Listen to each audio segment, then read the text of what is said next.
לא שחל, העתקתי מידה ופעמיים. תגיד שנייה, נכון שבסעיף 1 זה 2? במסיבת בניין, אם זה שקוף זה כנראה לא מים. ובטיול שנתי, אף אחד לא הוריד את המכנסיים. אנחנו בי"ב, שי נראה בכלל בחטא 12 שנה בית ספר והערק פה זה חטא. אבל סוף י"ב, אז יאללה בואי רינה, שכבה של העליון אז תקראו לאמא מם גר בנמוך אל תגביה, וואלה אידיתי כמו אמא, וואי חם ורק מתחיל להתחמם. לא מדבר כבר עם רינה, נראה לי יען לא מכיר את הטוב די, בשיעורים משתעמם. בנות באות בקלאסים גופיות וסנדלש, המורות יודעות איפה הריחול הכי חדש. לידינו הבנים מזיזים את האגן, לא באים לא מדברים, אפשר לחשוב שהוא ביישן.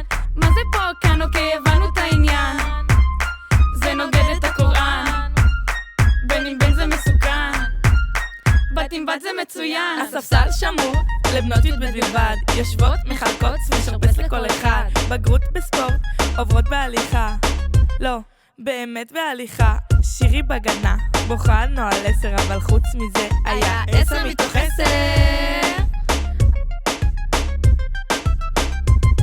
כדורגל וג'בלים, הלבוש פה מינימלי, התיכון כמו קרנבלים, אין עוגה אז לא הגעתי, אצל דקל התרוששתי, אצל מוטי התחפשנתי, אם ב8 שוב הגעתי, איפה אנה? לא הבנתי. 100 פעמון מתעלם, איזה חודש שלם מאחר מתמם, הולך להיעלם על רינה מרחמת, רות ועידית מנחם, על ממדלת מגחך, ראיתי שביעיסטים, נהייתי חולה על האפטר חולם, נגמר לי הזמן, צריך לסכם שלא עומד להיות מחזור כמו מם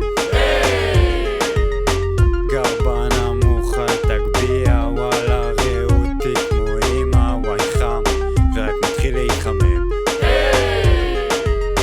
לא מדבר כבר עם רינה, נראה לי יען לא מכיר את הטוב די, בשיעורים משתעמם. גר בנמוך אל תגביה, וואלה אידיתי כמו אמא, וואי חם ורק מתחיל להתחמם. לא מדבר כבר עם רינה, נראה לי יען לא מכיר את הטוב די, בשיעורים משתעמם. לא להוריד מכנסיים, לא להוריד מכנסיים, ילדים, להתאפק. לא להוריד. זהו, מורים. יש להם איזו מסורת כזו, אני לא מבינה את זה, לא מבינה.